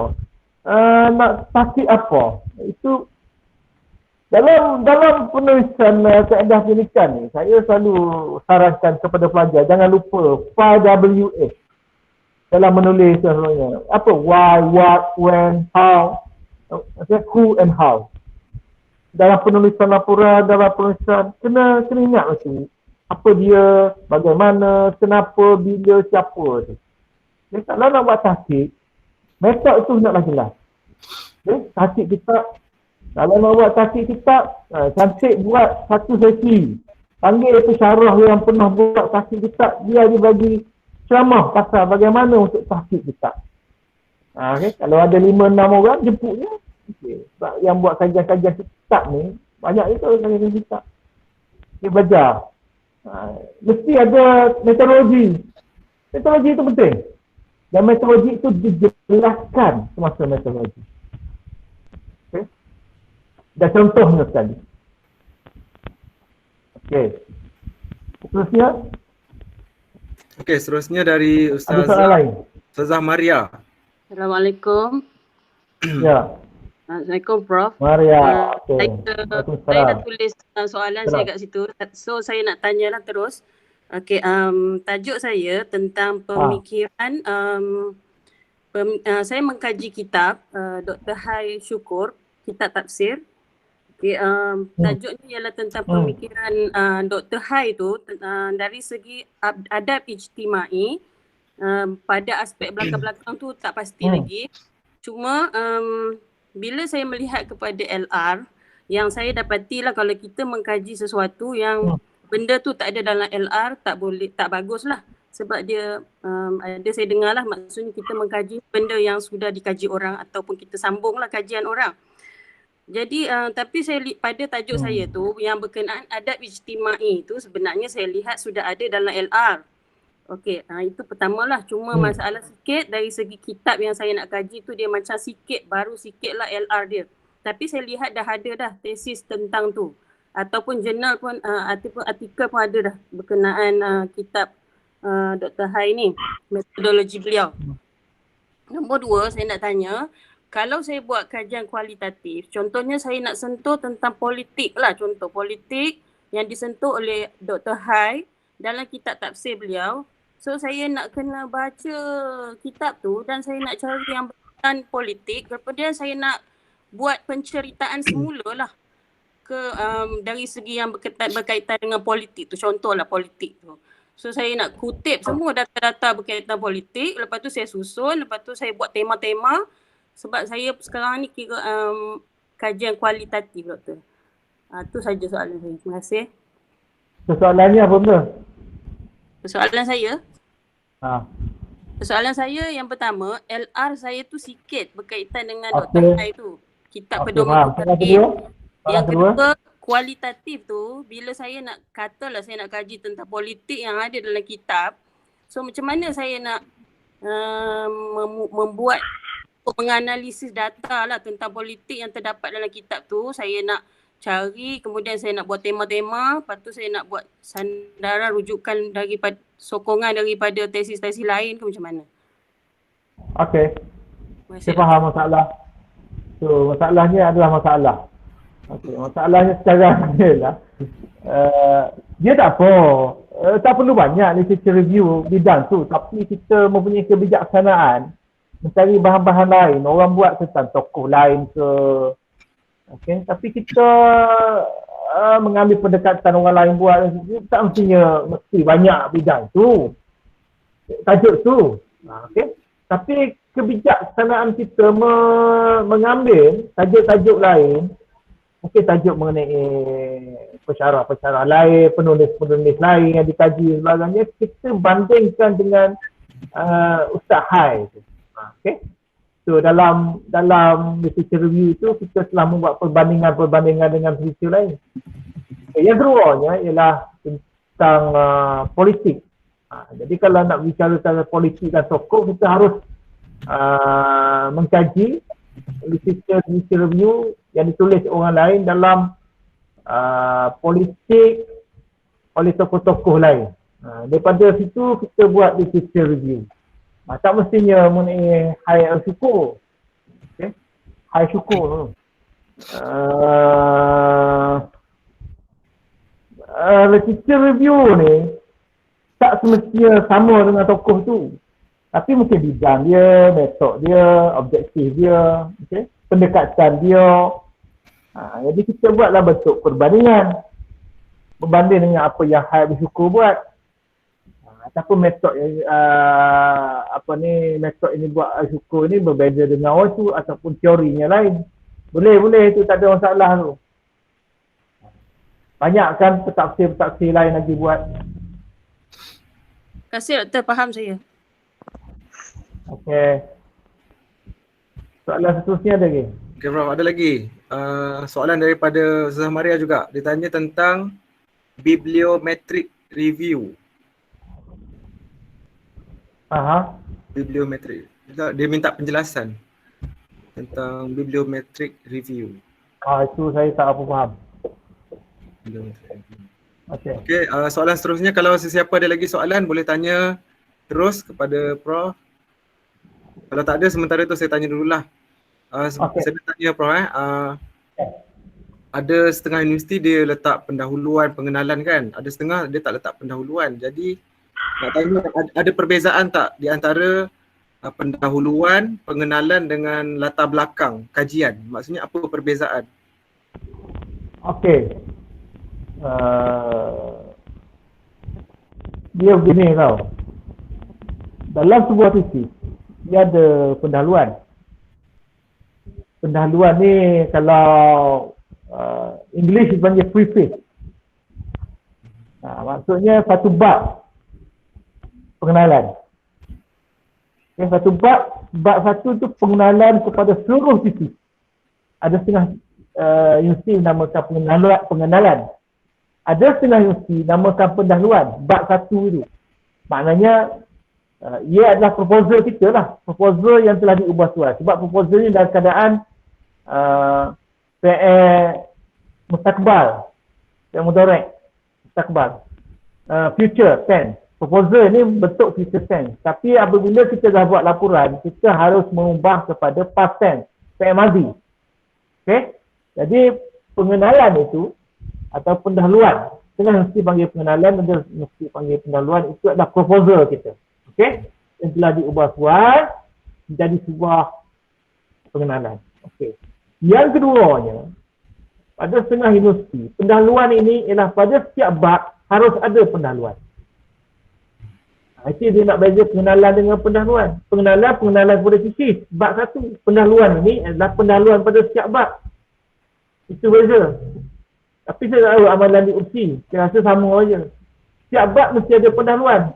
Itu pendahuluan kepada bab itu yang menceritakan apa tentang bab itu, apa dan sebagainya yang mendorong pembaca nak baca. Dan dia ada penutup bab. Dia tak panggil penutup, dia panggil kesimpulan. Sebab untuk membezakan bab akhir itu sebagai penutup. Terus sebuah tesis itu dia ada dua perkara. Bab depan panggil pengenalan, bab awal panggil pengenalan, bab akhir dipanggil penutup. Di tengah-tengah bab 2, 3, 4 tu isilah, tengoklah macam mana. Okay? Pada setiap bab dia ada pendahuluan dan ada kesimpulan. Itu kalau gaya UKM, gaya UPSI saya wallahu alam. Okay? Dia tak boleh, dia tak sama. Mungkin secara UPSI tak boleh jelaskan. Tapi kalau buku English pun macam tu. Dia panggil preface, kemudian dia ada setiap bab dia ada introduction, and then dia ada conclusion. Prof, Ya. Assalamualaikum. Tadi ada, sebenarnya saya sambung soalan Ustaz Syahid tadi tu. Ustaz Syahid, kalau pendahuluan kita sambung terus dengan latar belakang kajian. Maksudnya tak perlu, tak buatlah latar belakang kajian tu sebab kita dah cerita dalam pendahuluan. Boleh ke begitu? Boleh juga. Sebab latar belakang kajian ni kadang-kadang susah nak bezakan dengan pendahuluan. Pening kan? Kadang-kadang benda yang sama. Tapi kena tengok gaya penulisan universiti masing-masing. Kita tak boleh ikut gaya kita dalam penulisan tesis ni. Tidak ada tentukan. Ada setengah universiti permasalahan kajian masuk dalam latar belakang kajian. Latar belakang dan permasalahan kajian. Ada setengah universiti permasalahan kajian tu mesti satu tajuk khas. Dia lain dengan persoalan kajian. Permasalahan kajian lain dengan persoalan kajian. Bunyi macam sama, dia lain. Persoalan ni kita menimbulkan beberapa persoalan, mungkin 5 persoalan. Okay. Apakah, kenapakah, mengapakah. Itu persoalan kajian. Okay. Assalamualaikum. Saya nak tanya lagi. Tadi sebenarnya saya yang tanya pasal PDRM tadi tu. Saya nak tanya balik untuk pembinaan kerangka model di akhir hasil dapatan saya tu, adakah kena guna model-model tertentu dalam model-model reka bentuk tertentu ataupun sekadar saya menerangkan macam bagaimana saya dapat satu kerangka model ni, saya terangkan balik kenapa saya letakkan dekat sini doa adalah sebagai metodologi untuk peringkat pertama, sebab melalui hasil dapatan hasil dapatan soal sidik, doa adalah kekerapan yang paling tinggi lah yang diletakkan ini, macam tu. So saya jawab macam tu sebagai kaedah saya menetapkan saya punya term dalam kerangka model saya tu. Bolehkah macam tu saja ataupun saya perlu kepada istilah-istilah tertentu untuk method dia tu? Pertama, saya rasa macam ni. Pertama, NT kena tengok model orang buat dah. Okay. Macam mana model orang sebelum ni bina. Okay. So, base kepada dia, base model ni, kita bina model kita. Kita tak buat totally new. So, base pada model ni, kita buat penambahbaikan ataupun pengubah tuaian model kita. So, kita huraian macam tu lah. Lepas tu kita tunjuk model kita. Takkan kita tiba-tiba bina model. Kalau nak buat kereta mesti tengok model orang lain kan. Dia tak ada nak buat kereta model sendiri. Mesti dia bina model Proton S70, dia tiru sikit banyak Mitsubishi tiru sikit Land Rover, macam tu. So, kena huraikan lah pembinaan model ni base kepada model apa ataupun pengubah tuaian kepada model apa. Dengan penambahbaikan model. Kan? Betul tak? Betul, okay. Sebab nanti buat kalkul konsep pun berdasarkan kalkul konsep orang kan? Takkan kalkul konsep sendiri. Ya. Kita bina semula kan? Okay. Okay, Prof. Terima kasih. Lagi soalan? Ada soalan lagi? Dari Ustaz Muhammad Faizal. Soalannya, adakah persoalan kajian dan objektif kajian perlu melengkapi antara satu sama lain? Semestinya begitulah. Persoalan mesti melengkapi. Satu lagi ialah metodologi kajian. Kalau kita buat 5 objektif, kan, 5 objektif, metodologi itu harus menggambarkan macam mana 5 objektif itu nak diselesaikan. Kan? So, persoalan kajian mesti menggambarkan dengan objektif kajian. Macam tu. Dia semua, dalam sebuah proposal ni semua berkait. Dia tak boleh terpisah. Kalkul konsep, metodologi, persoalan, literature review, semua sering berkait. Okay? Ini kita baca metodologi kadang-kadang kita tanya macam mana objektif nak capai. Metodologi lain ni. So, itulah cara yang perlu dijelaskan. Ada soalan lagi? Okay. Boleh saya bertanya? Ya. Assalamualaikum warahmatullahi wabarakatuh. Waalaikumsalam. Ya Prof. Ini terima kasih Prof. Ini bekal pensyarah saya di UKM ni. Masa ngajar saya falsafah dulu. Ya Prof, saya nak tanya. Mana dia ni? Anas kan dekat USAH Doktor. Masih lagi dengan USAH lah nak buat, InsyaAllah dengan buat PhD di USAH ni. Pensyarah sini ya? Dah. Anas yang kerja di Mahkamah Syariah. Tapi Anas buat di PhD di USAH lah. Okey. Mahkamah Syariah mana? Di Perak. Di Taiping. Taiping. Ya, Taiping. Doktor, saya nak tanya ni Prof. Tentang, Doktor Prof ada sebut tadi tentang batasan kajian. Ya. Kalau kita tengok batasan kajian tentang pemilihan lokasi kajian tu. Kadang kita kena buat kajian ni, kita tak boleh terlalu luas dan tak boleh terlalu sempit. Betul. Jadi pada pandangan doktor, apa tips untuk kita membuat satu pemilihan kajian ni? Sama ada kajian tu, sebab orang akan tanya kenapa tidak buat kajian sebegini, kenapa tidak buat kajian sebegini. Jadi kaedah untuk pemilihan lokasi satu kajian tu, doktor.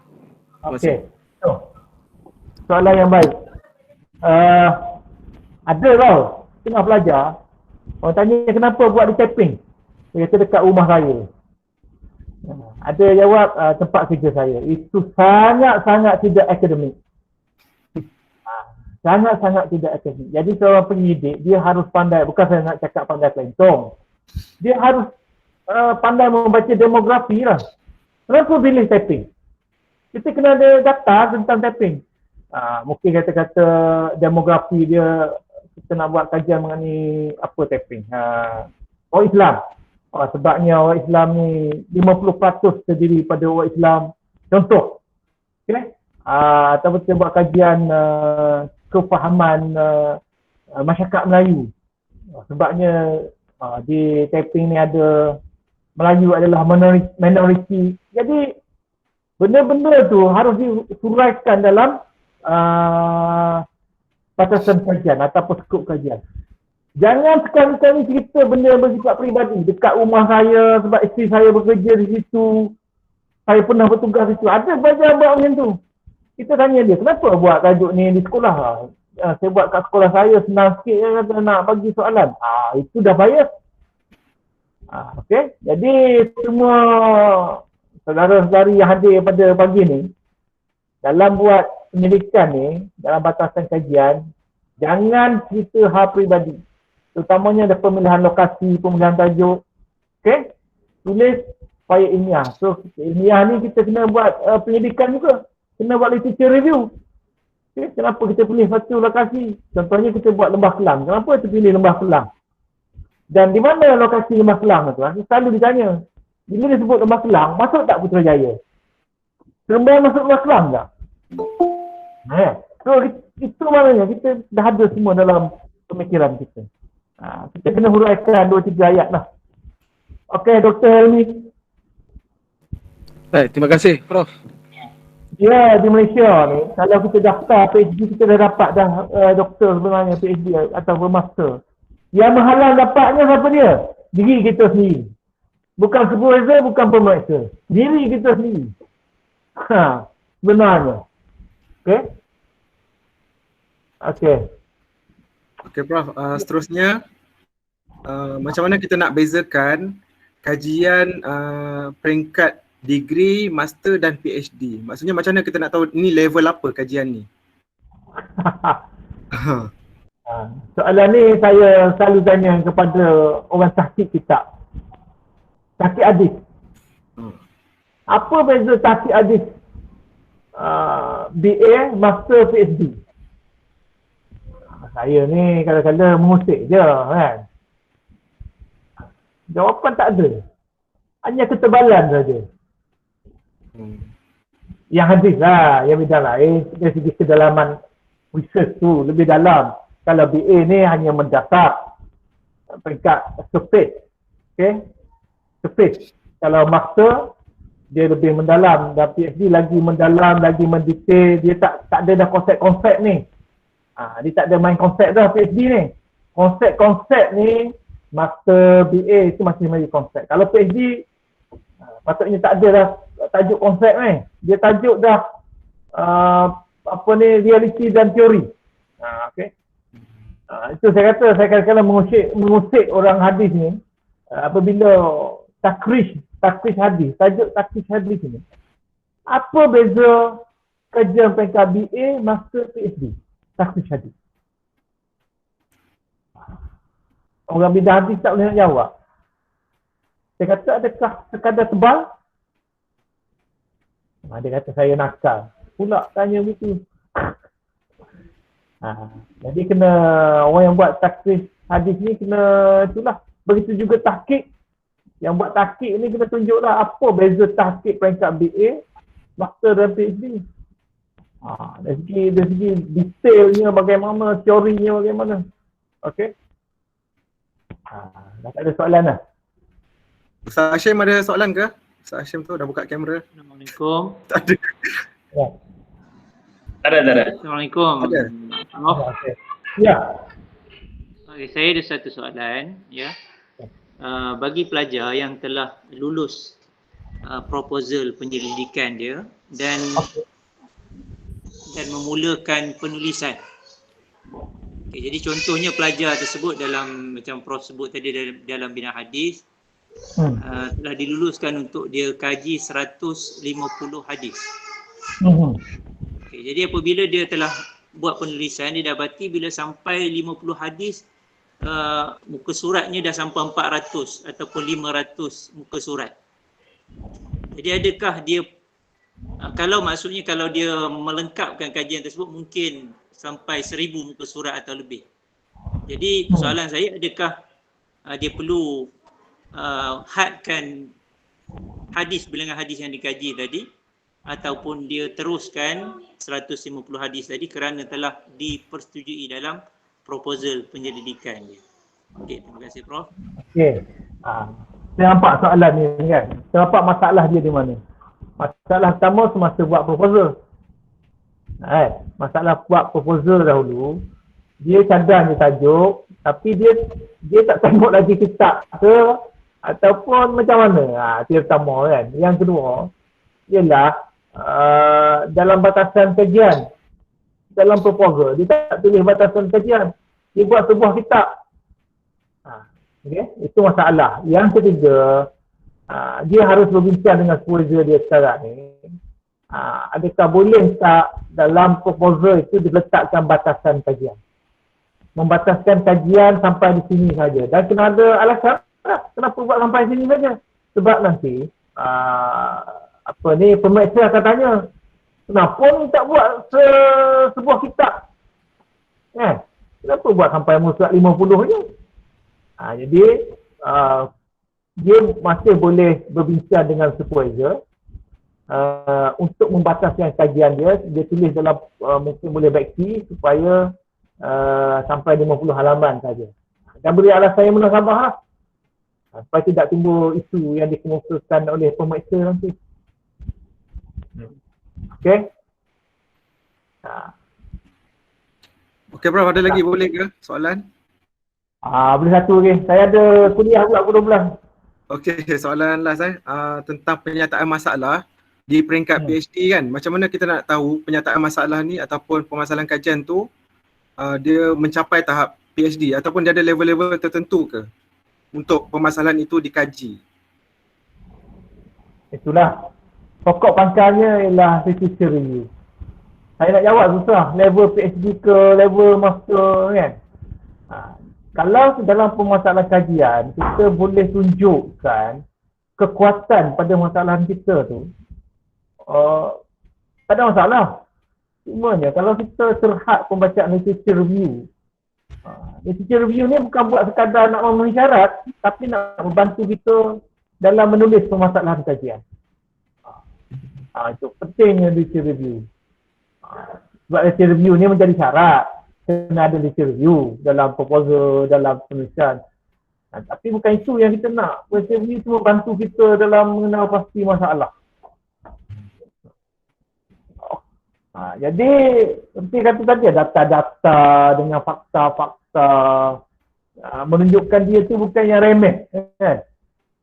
Ini menggambarkan PhD. Dia susah nak cerita ni sebab dia maturity in knowledge ni, kematangan ilmu ni benda yang sukar untuk dijelaskan. Kematangan ilmu ni. Kadang-kadang orang tu masa tapi nampak ilmu dia dah matang peringkat PhD. Kadang-kadang dah bentang proposal PhD tapi tengok proposal dia ini macam BA lagi ni. Jadi kadang-kadang pensyarah ni dia tak ikhlas, dia tak nak kritik pelajar dia depan-depan. Jadi dia gitu, saya cakap je, kamu kalau nak buat PhD dengan saya kena gini, kena kapan ni, buat begini. Kan? Sebab kita nak melahirkan PhD. Itu je. Okey, terima kasih. Okey Prof. Okey. Okey, terima kasih Prof Madya, Dr. Ahmad Sunawari Long. di atas panduan yang telah diberikan. Semoga input-input yang diberikan dapat menjadi panduan pelajar-pelajar pasca siswazah FPI USAS dalam proses penyediaan proposal anda semua. Semoga ilmu yang disampaikan juga dapat memberikan manfaat kepada semua yang menyertai program kita pada hari ini. Untuk makluman semua, program ini merupakan program anjuran unit pasca FPI USAS. Untuk program tahun ini kita akan adakan dalam 5 siri. 5 siri dan ini merupakan siri yang pertama. Lepas ni kita akan adakan lagi 4 siri yang akan menyusul. Jadi pastikan anda dapat sertai kelima-lima siri tersebut kerana bengkel ini merangkumi keseluruhan aspek penyediaan proposal penyelidikan. Terima kasih sekali lagi diucapkan kepada panel kita, Prof. Madya, Dr. Ahmad Sunawari Long di atas kesudian beliau untuk meluangkan sedikit masa bersama kita pada pagi ini. Terima kasih juga kepada semua yang hadir menjayakan program kita pada pagi ini. Semoga kita berjumpa lagi dalam siri kedua akan datang dalam masa yang terdekat. InsyaAllah kita akan elangkan dalam grup WhatsApp. Jadi kita tangguhkan program kita pada pagi ini dengan tasbih kafarah dan surah Al-As. Subhanakallahumma wa bihamdika asyhadu an la ilaha illa anta astaghfiruka wal 'asri innal insana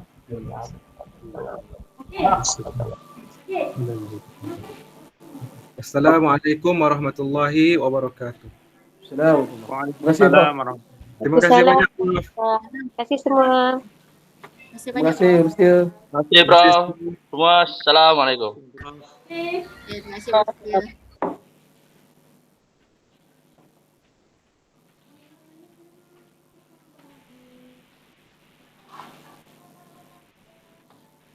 Okey.